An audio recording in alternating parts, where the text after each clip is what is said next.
मसीह यस्सु के कादर अजीम नाम में आप सबकी सलामती हो। मैं आप सबको हमारे हर रोज की बाइबल रीडिंग के प्रोग्राम में खुशामदीद कहती हूँ।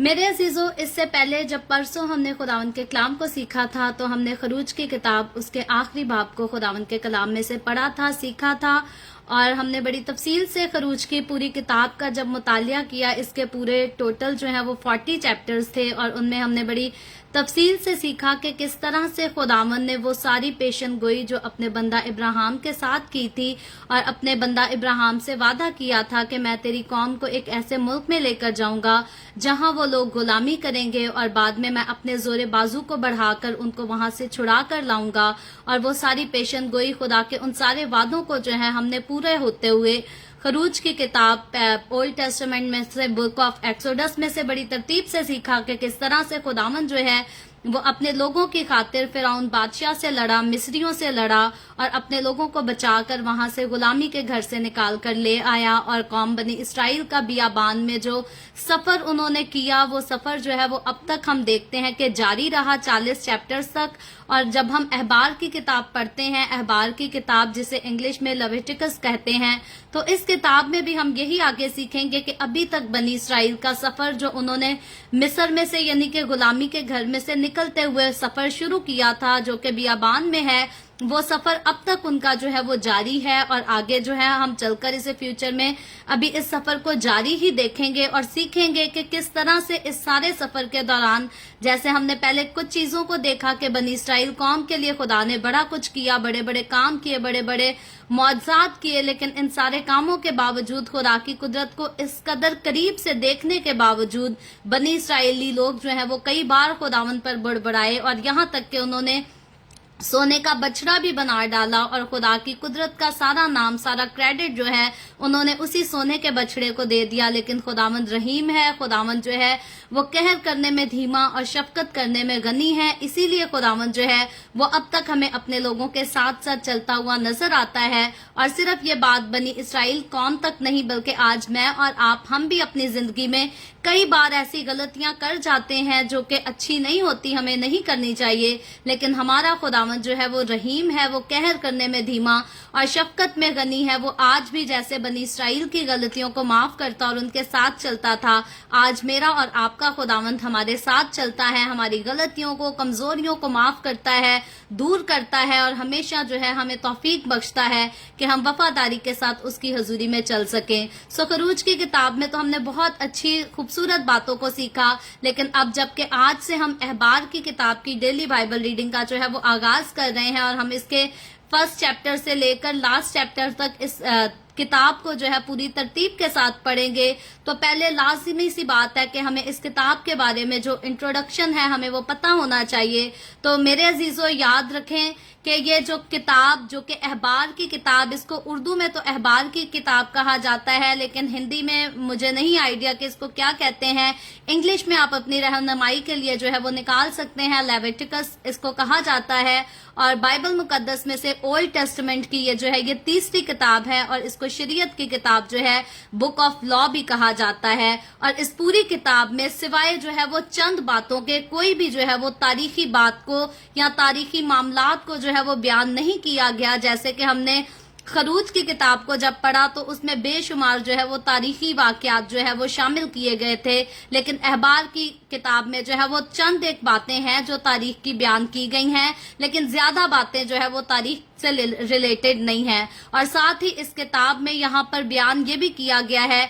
कि कहानत की तकदीस जो है वो किस तरह से की गई और फिर खुदा के हाथों नदब और अबूह को जो है वो सजा भी मिलती है। इसको हम आगे चलकर जब चैप्टर आएगा तो बड़ी तफसील के साथ हम सीखेंगे। और इनको सजा इसलिए मिलती है क्योंकि उन्होंने कुर्बानी में ऊपरी आग जो है वो इस्तेमाल की थी और खुदा की नजर में ये बात जो है ये नापसंदीदा थी। तो बनी इसराइलियों में भी ऐसा था, आज मेरे और आपके हमारे दरमियान भी ऐसा ही है। अगर हम खुदा की मर्जी के खिलाफ जाकर कोई काम करते हैं तो हमारा गयूर खुदा जो है वो सजा भी देता है, माफ तो करता है, लेकिन वो माफ हमें तब करता है जब हमें अपनी गलती का एहसास हो जाए और हम अपनी गलती का इकरार करें और माफी मांग सकें। लेकिन अगर हमने एहसास भी नहीं करना, अपनी गलती को तस्लीम भी नहीं करना, तो जैसे नदब और अबूह को सजा मिली थी वैसे ही आज भी बहुत सारे ऐसे लोग हैं جو اپنی غلطیوں پر گناہوں پر ڈٹے رہتے ہیں اور پھر خدا جو ہے ان کو ضرور سزا دیتا ہے. اور ساتھ ہی ہم ایک اور خاص جو ہے وہ واقعے کے بارے میں پڑھیں گے احبار کی کتاب میں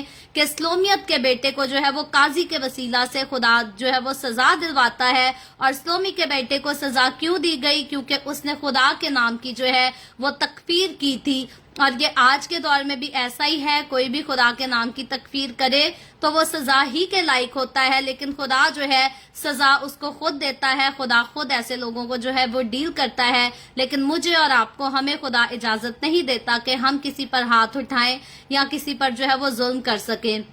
اور اس کے علاوہ جو ہے باقی ساری کتابوں میں ہم دیکھتے ہیں کہ آئین اور قواعد جو ہے وہ درج کیے گئے ہیں. اور زیادہ تر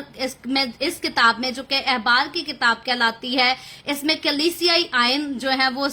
شامل کیے گئے ہیں جو کہ خدا نے اپنے بندہ موسیٰ کی معرفت بنی اسرائیل کو دیے. جیسے ہم نے بڑی تفصیل سے سیکھا کہ خدا نے شریعت سونپی اور جتنے آئین تھے وہ سارے خدا نے موسیٰ کی معرفت بنی اسرائیل کو دیے تھے. اور ان سارے آئینوں کا اور قواعد کا جو ہے اس کتاب میں ذکر بھی کیا گیا ہے. اور ان کا خاص تعلق جو ہے وہ قربانیوں کے ساتھ ہے اور نذرانوں کے ساتھ ہے، اور کھانے پینوں کی چیزوں سے متعلق جو ہے وہ مختلف قسم کی طہارت اور غسل سے بھی اس کا تعلق ہے. اور ان خاص باتوں سے جن کی مدد سے خدا جو ہے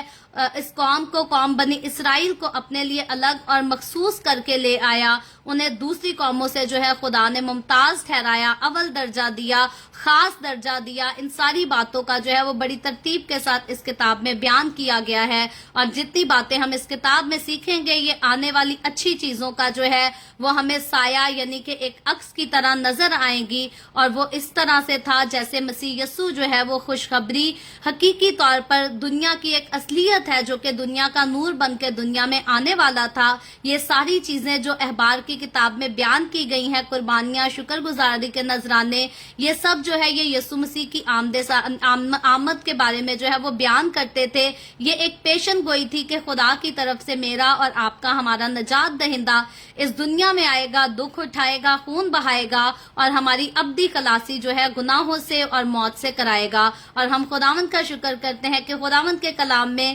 خروج کی کتاب ہو گئی، احبار کی کتاب ہو گئی، پیدائش کی کتاب ہو گئی اور بائبل مقدس کی جتنی اولڈ ٹیسٹمنٹ کی کتابیں ہیں یہ ساری جو ہے وہ یسوع مسیح کے آنے کے بارے میں پیشن گوئیاں کرتی ہیں. اور جب ہم نئے ٹیسٹمنٹ کی طرف بڑھتے ہیں تو نیو ٹیسٹمنٹ میں ہم دیکھتے ہیں کہ جتنی بھی پیشن گوئیاں اولڈ ٹیسٹمنٹ میں یسوع مسیح کے تعلق سے کی گئی کہ ہمارا نجات دہندہ آئے گا، ہمارا کفارہ دیا جائے گا، اور نیو ٹیسٹمنٹ میں جا کر ہم ان ساری باتوں کو جو ہے وہ حقیقت ہوتے ہوئے جو ہے وہ سچ ہوتے، واقعہ ہوتے، رونما ہوتے ہوئے جو ہے وہ دیکھتے ہیں. اور یہی مسیحوں کے لیے، خداوند کے ساتھ چلنے والے لوگوں کے لیے، خداوند کے اوپر ایمان رکھنے والے لوگوں کے لیے ایک خوبصورت خوشخبری ہے کہ ہمارے پاس بائبل مقدس میں جن باتوں کو درج کیا گیا ہے وہ آج کے زمانہ میں، پچھلے زمانہ میں اور آنے والے زمانہ میں جو ہے وہ پوری ہوتی رہیں گی. کیونکہ پاسٹ میں بائبل مقدس میں شامل بے انتہا،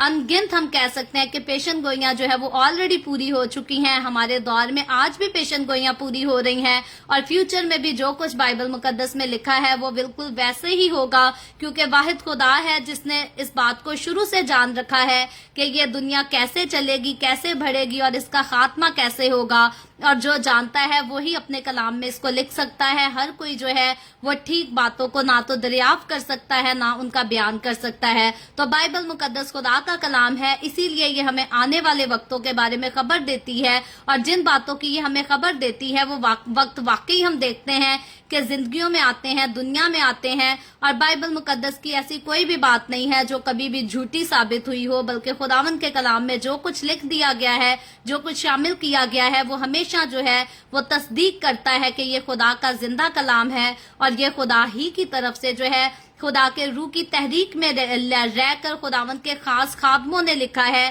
اور بائبل مقدس جو ہے وہ کسی قسم کی کوئی جھوٹ کو پیش نہیں کرتی، کسی قسم کی جو ہے وہ انکہی کہانی کو پیش نہیں کرتی، بلکہ بائبل مقدس کی ساری سچائی جو ہے وہ بڑی سچائی سے پیش کی گئی ہے کہ بائبل مقدس کو خدا کے خادموں نے اپنے ہاتھوں سے لکھا ہے اور خدا کے روح سے معمور ہو کر خدا کے روح کی تحریک میں لکھا ہے. اور اسی لیے اس کتاب میں لکھی ہوئی ساری باتیں جو ہے وہ ہمیں حقیقت यानी कि साबित होती हुई नजर आती हैं, क्योंकि किसी भी बात को आप हकीकत ठहराते जाएं और कहें कि नहीं यही सच है, यही सच है, यही सच है, और अगर वो खुद से अपने आप को सच्ची साबित ना कर सके तो आपके किसी को सच्चा ठहराने का जो है वो कोई फायदा नहीं होता। लेकिन बाइबल मुकद्दस की खूबसूरत बात यह है कि इसमें जो कुछ लिख दिया गया है, इसमें जो कुछ शामिल हो चुका है, वो खुद इस बात की तस्दीक करता है कि खुदावंद का कलाम जो है ये खुदावंद की तरफ से उसके रूह की मामूरी में होकर जो है वो लिखा गया है। और मेरी और आपकी जिंदगियों में, क्योंकि ये जिंदा खुदा का कलाम है, तो ये हमारी जिंदगियों में भी जो है जिंदगी देने का काम करता है, जिंदगी लेने का काम नहीं करता, मोहब्बत बांटने का काम करता है, किसी से नफरत करने का, बिदअत फैलाने का काम जो है वो नहीं करता। तो मसीहों के लिए, खुदा के लोगों के लिए ये बात जो है ये काबिल फख्र बात है, और हम इस सारे फख्र के लिए जो है वो खुदावंद की शुक्रगुजारी करते हैं, क्योंकि ये खुदा का प्यार, उसकी मोहब्बत, उसका खास फजल है जो हमारे ऊपर जो है वो ठहरा हुआ है। और अहबार के जब हम मतलब पर गौर करते हैं तो याद रखें, जिसको इंग्लिश में लेविटिकस कहा जाता है, अहबार यानी कि लावियों की किताब, इस किताब को जो है वो कहा जाता है। और इसको लावियों की किताब इसलिए कहा जाता है क्योंकि इसमें लावियों की कहानत और उनके आइन के बारे में जो है वो बातें मौजूद की गई हैं। और उसके बाद इब्रानियों की किताब उसके 7वें बाब की 11वीं आयत के मुताबिक कहानत का जो है वो यही नाम कहलाया करता था, यानी कि अहबार। और मजहबी रसूमात पर अमल दरामद की जिम्मेदारी जो है वो लावियों पर खुदा की तरफ से सौंपी गई थी, ताकि वो उनमें अपना हिस्सा भी जो है वो अदा करे और लोगों को उनके हिस्सा की जो है वो तालीम भी दे सके। यानी कि सिर्फ लावियों का ये काम नहीं था कि वो खुद खुदा की हुजूरी में अपना हिस्सा लाते रहे, बल्कि उन्होंने दूसरों को भी इनकरेज करना होता था कि हर कोई जो है वो खुदावंद की हुजूरी में आए और खुदावंद ही की जो है उसी के सामने कुर्बानियां भी चढ़ाई जाएं, उसी के सामने शुक्रगुजारियां भी लाई जाएं। और फिर मैं कहती हूँ ये सिर्फ बनी इसराइल के उस दौर में जो है, ओल्ड टेस्टमेंट के उस दौर में सिर्फ ये काम लावियों का नहीं था या उस दौर के काहिनों का नहीं था। आज जो हमारे पासबान हैं, आज जो हमारे दरमियान खिदमत करते हैं, आज उनकी भी जिम्मेदारी बनती है कि खुदावंद के कलाम की हमें इसी तरह से जो है वो तालीम दे सके। और कभी भी खुदा के खादमों को जो है खुदा के कलाम की तालीम देने से कभी भी ना तो झिझकना चाहिए, ना शर्माना चाहिए। कई बार लोग कहते हैं, बुरा मनाते हैं, जी इस पास्टर का तो काम ही ये है, ये जब भी प्रीच करता है चंदे पर ही प्रीच करता है, चंदे का ही कलाम सुनाता है। तो याद रखें, खादमों को ये जिम्मेदारी जो दी गई थी ये खुदा की तरफ से दी गई थी। और आज मेरे और आपके, हमारे खादिम जो हमारे दरमियान खुदा की खिदमत करते हैं, खुदा के खादिम कहलाते हैं, उनको भी आज ये रिस्पॉन्सिबिलिटी जो है ये खुदा ने दी है कि उन्होंने हमें सिखाना है कि हम खुदा के साथ वफादारी से कैसे चल सकते हैं, हम बुरे कामों को कैसे छोड़ सकते हैं, अच्छे काम कैसे जिंदगी में इख्तियार कर सकते हैं। और यकीनी तौर पर जब वो हमें अच्छे कामों की तालीम देंगे तो एक और खास अच्छा काम जो खुदा की तरफ से खास हुक्म दिया गया है कि हमें अपनी कमाई में से, हमें अपनी चीजों में से जो है वो पहला हिस्सा जो है वो खुदा की हजूरी में पेश करना है। तो ये अगर हमारे खादिम, हमारे चर्च के पास्टर या बाहर से किसी दूसरे चर्च से पास्टर आकर हमें कभी भी ये बात सिखाते हैं कि अपने चर्च में हदिया लाया करें, दया की दिया करें, खुदा के काम के लिए दिल खोल कर दिया करें, तो याद रखें मेरे अजीजों, हमें कभी भी जो है वो बुरा नहीं मानना, बल्कि हमें खुशी मनानी है और हमें खुशी से खुदावंद के इस कलाम को जो है वो एक्सेप्ट करना है, इस पर अमल करना है। और खुदा के कलाम के लिए, खुदा की खिदमत के लिए जो है वो देने के लिए हमें कभी भी बाज नहीं आना। हमने खरूज की किताब में बड़ा खूबसूरती से सीखा कि बनी इसराइलियों के सामने जब खैमा इज्तिमा को तैयार करने का ऐलान किया गया तो वो खुशी के साथ जो है वो बहुत सारी चीजें लाए, बहुत सारे नजराने लाए, इतने लाए कि उनके पास जो है रखने की जगह ना रही, जरूरत से ज्यादा जो है वो सामान वहां पर जमा हो गया।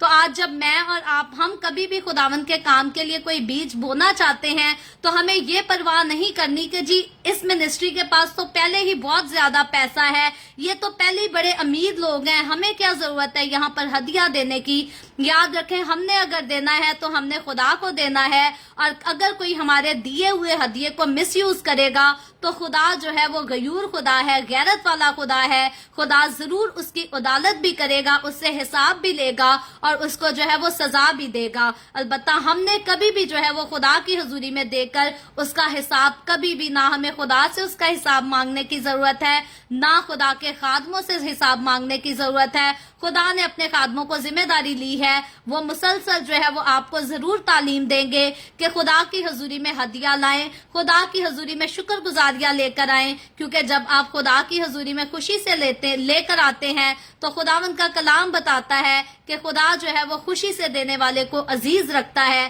تو اس لیے ہمیں نہ تو خداوند کی حضوری میں دینے سے باز آنا ہے, اور جتنا دینا ہے, جتنی ہمارے پاس توفیق ہے, خوشی سے دینا ہے. کبھی بھی مجبوری سے یا مایوسی سے ہمیں جو ہے خدا کی حضوری میں کچھ بھی نہیں لے کر آنا, کیونکہ اگر ہم مایوس ہو کر, مجبور ہو کر خدا کی حضوری میں ₹1,00,000 بھی لے آئیں تو خدا اس کو قبول نہیں کرتا. لیکن اگر ہم اپنے پورے دل کی خوشی سے ایک روپے کا سکہ بھی اگر خدا کی حضوری میں لے آئیں تو خدا خوشی سے اس کو جو ہے وہ قبول کرتا ہے. اسی لیے خداوند کا کلام بتاتا ہے کہ خدا خوشی سے دینے والے کو عزیز رکھتا ہے, نہ کہ خدا لاکھوں روپے دینے والے کو اور غرور اور گھمنڈ کرنے والے کو عزیز رکھتا ہے. ہمیشہ ہمیں بھی جو ہے وہ خداوند کے خادموں کو کبھی بھی اس تعلیم کو دیتے ہوئے دیکھ کر جو ہے وہ حقیر نہیں جاننا, ان پر لان تان نہیں کرنا. اگر ہم کسی جگہ دے سکتے ہیں تو ہم خوشی سے دیں, اگر ہم نہیں دے سکتے تو ہمیں نہیں ضرورت کہ ہم کسی بھی خادم پر الزام لگائیں کہ جی یہ پادری جب بھی بولتا ہے چندے پر ہی بولتا ہے اور اسے کوئی کام نہیں. ہمیں ہمیشہ جو ہے وہ خود بھی خداوند کی حضوری میں لانا ہے اور دوسروں کو بھی انکریج کرنا ہے. یہی ڈیوٹی خدا نے لاویوں کی بھی دی تھی کہ انہوں نے خود بھی خدا کی حضوری میں رہنا ہے اور دوسروں کو بھی ہے جو خداوند کی حضوری میں شکر گزاریاں لانا سکھانا ہے اور خود بھی خدا کی حضوری میں جو ہے وہ رہنا سکھانا ہے. اور خروج کے جو ہے ہم نے اختتام پر جو ہے ہم نے بڑا خاص پڑھا تھا کہ خیمہ اجتماع جو ہے وہ کھڑا کیا گیا. اور یاد رکھیں یہ خیمہ اجتماع جو تھا یہ ایک عبادت گاہ تھی جس کو خدا نے جو ہے وہ بنانے کا حکم دیا تھا, اور خدا نے اس کا پورا جو ہے وہ نمونہ بتایا تھا, نقشہ بتایا تھا. اس کے اندر اور باہر استعمال ہونے والے سامان کے بارے میں خدا نے جو ہے وہ ترتیب سے بتایا تھا کہ کس طرح جو ہے اس کو کھڑا کیا جائے. اور اسی طرح جو ہے وہ لازم تھا بنی اسرائیلیوں کے لیے کہ خدا کے حکم کے مطابق جو ہے اس کو تعمیر کیا جائے, اس کو بنایا جائے اور پھر اس کو کھڑا کیا جائے. اور جب یہ خیمہ اجتماع جو ہے وہ کھڑا کر دیا جاتا ہے, اس کو ترتیب دے دی جاتی ہے خدا کی ساری مرضی کے مطابق, سارے کاموں کا جو ہے وہ اختتام ہو جاتا ہے, تو اب جو سلسلہ شروع ہو جاتا ہے وہ قربانیوں کا سلسلہ شروع ہوتا ہے, شکر گزاریوں کا سلسلہ شروع ہوتا ہے. اور یہ ساری قربانیاں, یہ جتنی شکر گزاریاں ہیں, یہ خدا کے ساتھ جو ہے وہ قائم رہنے کے لیے ہے, خداوند کے ساتھ ایک سٹرونگ ریلیشن شپ میں رہنے کے لیے, رفاقت میں رہنے کے لیے ہے. اور یہ وہی رفاقت ہے جس کو رکھنے کے لیے خدا نے جو ہے وہ انسان کو تخلیق کیا تھا. خدا نے آدم اور حوا کو بنایا تھا کہ انسان جو ہے وہ میرے ساتھ قربت میں رہ سکے, رفاقت میں رہ سکے. اب جب خدا نے بنی اسرائیل کو چن لیا, خدا نے بنی اسرائیل کو ایک خوبصورت قوم کی صورت میں ترتیب دے دیا, بنا دیا, تو اب خدا جو ہے اپنے اسی مقصد کو پورا کرنے کی طرف آتا ہے کہ اب یہی لوگ جو ہے یہ خدا کی حضوری میں قربانیاں چڑھایا کریں گے, شکر گزاری کے نذرانے لایا کریں گے, یہ خدا کی عبادت کیا کریں گے, یہ مختلف قسم کے اسٹیچوز کے سامنے جا کر اپنا ماتھا نہیں ٹیکا کریں گے, ان کی پرستش نہیں کیا کریں گے, ان کی تمجید نہیں کیا کریں گے, بلکہ یہ آسمان اور زمین کے خالق اور مالک زندہ خدا, سچے خدا کی جو ہے, جو کہ ہمیشہ سے تھا اور ہمیشہ تک رہے گا, اب یہ اس خدا کی جو ہے وہ عبادت کیا کریں گے. یہی مقصد تھا کہ خدا کا خیمہ جو ہے جس کو خیمہ اجتماع کہا جاتا ہے اس کو کھڑا کیا جائے. اور پھر اس خیمہ میں خوبصورت بات یہ تھی کہ صرف لوگ قربانیاں نہیں چڑھایا کریں گے, صرف لوگ شکر گزاری نہیں لایا کریں گے, بلکہ خدا کی خود اپنی حضوری, خدا کا جلال, شکائنہ جسے کہا جاتا ہے, وہ خود وہاں پر آ کر ٹھہرا رہے گا, وہ خود وہاں پر موجود رہے گا اور اپنے لوگوں کا محافظ ہوگا, اپنے لوگوں کا مددگار ہوگا, اپنے لوگوں کو سنبھالے رکھے گا. اور جب وہ آگے سفر پر روانہ ہوں گے, جب تک ان کا سفر جاری رہے گا, جب تک وہ اپنی منزل پر نہیں پہنچ جائیں گے, یہ خیمہ جو ہے وہ ان کے ساتھ ساتھ چلے گا. اور جب یہ خیمہ ان کے ساتھ ساتھ چلے گا तो खुदा की हजूरी, खुदा का जलाल, शिकायना जिसको कहा जाता है, वो खुद इनके साथ साथ चलेगा। और याद रखे क्या ही खूबसूरत बात है, जिसके आगे खुदा चले और उसको खुद जो है बड़ी खूबसूरती के साथ, बड़े प्यार, बड़ी मोहब्बत के साथ, बड़ी इज्जत, बड़े एहतराम के साथ जो है वो मंजिल तक पहुंचा दे। तो बनी इसराइल कौम के लिए ये जो 40 साल का सफर था, ये एक तारीखी सफर था जो कि आज भी जो है बनी इसराइल में, मिस्र में, बल्कि दुनिया भर में जो है इस वाकये को याद किया जाता है। तो इस वाकये की, इस सफर की खूबसूरती ये थी कि आसमान और जमीन का खालिक और मालिक, जिंदा खुदा, यहोवा खुदा जो है वो इनके साथ साथ चलता था और इनको गाइड करता था, इनकी मदद करता था, इनकी रहनुमाई करता था। और याद रखें, मुझे और आपको, हमें भी जो है अपनी जिंदगी में यही सीख लेकर चलना है। हमें हमेशा पता होना चाहिए कि हम जिस मंजिल पर रवाना हो रहे हैं, हम जिस रास्ते पर चल रहे हैं, हम जिस सफर पे चल रहे हैं, क्या हमारा खुदा हमारे साथ है भी या नहीं। कई बार इंसान जो है वो अपनी जिंदगी में शिकस्त इन्हीं बातों से खाता है कि जो मुझे पसंद है मैं वही करूंगा, जो मुझे ठीक लगता है मैं वही करूंगा, लेकिन खुदा को अपने साथ लेकर चलना जो है वो नहीं पसंद करता। मूसा के बारे में हमने बड़ी डिटेल से सीखा कि जब खुदा ने कहा कि आइंदा को मैं तुम्हारे साथ नहीं चलूंगा क्योंकि ये कौम जो है ये गर्दनकश कौम है, तो मूसा जो है वो खुदा की हजूरी में डट जाता है और कहता है कि खुदा तू खुद साथ चल, और अगर तू नहीं चलता तो मेरे नाम को भी जो है वो जिंदगी की किताब से हटा दे। तो मुझे और आपको, हमें भी जो है वो अपने आप को इसी तरह का बना लेना है और अपने आप को खुदा की वफादारी में रखना है, खुदा की ताबेदारी में रखना है।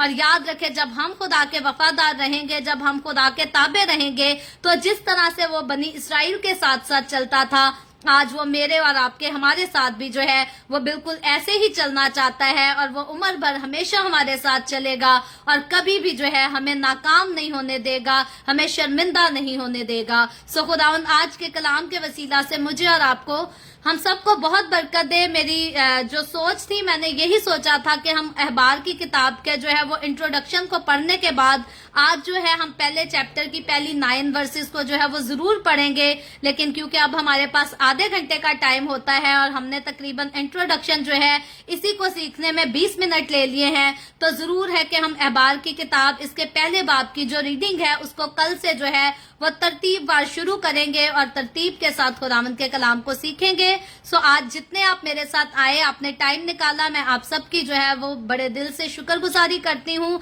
जरूर आगे भी जो है वो ज्वाइन करते रहें और मिलके खुदावंद के कलाम को जो है वो सीखते रहें। अभी हम दुआ करेंगे और इससे पहले मैं दुआ करूँ, आप सबसे गुजारिश करती हूँ, आपके पास कोई भी प्रेयर रिक्वेस्ट है तो आप नीचे कमेंट में लिख सकते हैं। आए हम दुआ करेंगे। Hallelujah, hallelujah. प्यार से भरे जिंदा आसमानी बाप, लश्करों के रब है यहोवा यरी, मैं तेरे प्यारे बेटे अपने प्यारे खुदावंद यीशु मसीह के नाम में तेरे कदमों में आती हूँ। तेरी शुक्रगुजारी करती हूँ खुदावंद आज के इस वक्त के लिए जो तूने हमें बख्शा, ताकि हम तेरे पाक कलाम को पढ़कर सुनकर हम इससे बरकत हासिल कर सके। खुदावंद तू हर तरह से हमारे साथ रहे, मेरे साथ जितने लोग ऑनलाइन आए हैं तेरे पाक कलाम को पढ़ने के लिए, सुनने के लिए, सीखने के लिए,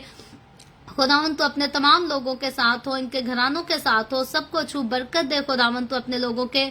रोटी पानी में, कारोबार में, हर चीज में बरकत को कसरत से डेल, ताकि तेरे लोग तेरी हजूरी में आगे बढ़ते रहे, तेरी शुक्रगुजारी करते रहें। इसी तरह खुदावंद जितने लोगों ने इस वीडियो के नीचे कमेंट्स में अपनी अपनी दरखास्तें लिखी हैं या व्हाट्सएप पे हमें अपनी दरखास्तें भेजी हैं, मैं तेरी बंदी होते हुए खुदावंद तेरे लोगों के लिए तुझसे मिन्नत करती हूँ। खुदावंद तू अपने लोगों के साथ हो, इनकी दुआओं को सुन, कबूल कर, इनके मुस्बत जवाब दे और तमाम तरह की बीमारियों से, दुखों, तकलीफों, परेशानियों से अपने लोगों को आजाद कर, ताकि तेरे लोग आजाद होकर तेरी शुक्रगुजारी कर सकें। खुदावंद मैं तेरे तमाम खादमों को, मुकद्दसीन को, पाकलीसियाओं को, परस्तारों को तेरी हजूरी में याद करती हूँ। हर एक पर अपना हाथ बढ़ा, सबको बरकत दे, अपनी पनाह में लिए रख। खुदावंद अपने जलाल, अपनी गवाही के लिए और ज्यादा सबको कसरत से इस्तेमाल कर। मुझ पर अपना हाथ बढ़ा, the way of haven Facebook page पर सारे मिनिस्ट्री पर अपना हाथ बढ़ा, अपने जलाल के लिए, रूहों की नजात के लिए और ज्यादा कसरत से इस्तेमाल कर। बनी इसराइल पर तेरी बरकत, तेरी सलामती हो और हम सब पर भी तेरी बरकत और सलामती हमेशा होती रहे। मसीह यीशु के नाम में ये दुआ मांगती हूँ, आमीन। खुदावंद के सिखाई हुई दुआ में शरीक होंगे। आए हमारे बाप तो जो आसमान पर है, तेरा नाम पाक माना जाए, तेरी बादशाही आए, तेरी मर्जी जैसे आसमान पर पूरी होती है जमीन पर भी हो। हमारे रोज की रोटी आज हमें दे, जिस तरह हम अपने कर्जदारों को माफ करते हैं, तू भी हमारे कर्ज हमें माफ कर। हमें आजमाइश में ना पड़ने दे, बल्कि बुराई से बचा, क्योंकि बादशाही, कुदरत और जलाल हमेशा तेरे ही हैं। आमीन आमीन। खुदावंद आप सबको बहुत बरकत दे। मेरे साथ हर रोज ऑनलाइन आकर खुदावंद के कलाम को सुनने के लिए आप सबका बहुत ज्यादा शुक्रिया। इस कलाम को जगह जगह शेयर करते रहे ताकि हम सब के वसीला से अंजील की मनादी कसरत से हो सके। कल हम अहबार की किताब बुक ऑफ लेविटिकस को हम जो है वो कल पहले चैप्टर से पढ़ना शुरू करेंगे। और मेरी जो है वो डेंटल की सर्जरी है कल, तो हो सकता है मुमकिन होगा कि मैं जो हूँ कल नहीं इसको पढ़ा सकूंगी, लेकिन पास्टर यूसुफ सौदागर जो हैं वो हमारी रहनुमाई करेंगे कि हम अहबार की किताब के पहले चैप्टर को जो है वो सीख सकें। आप खुद भी आएं, अपने साथ दूसरों को भी लाएं ताकि खुदावंद के कलाम की मनादी जो है वो ज्यादा से ज्यादा हो सके। तो कल जरूर द वे ऑफ हेवन पर बाइबल रीडिंग की जाएगी। पाकिस्तान के सुबह 7 बजे, इंडिया के सुबह 7:30 बजे और कनाडा टोरंटो टाइम के मुताबिक रात को 10 बजे। जरूर आएं। खुदावंद आप सबके साथ हो, आप सबको बरकत दे। आमीन।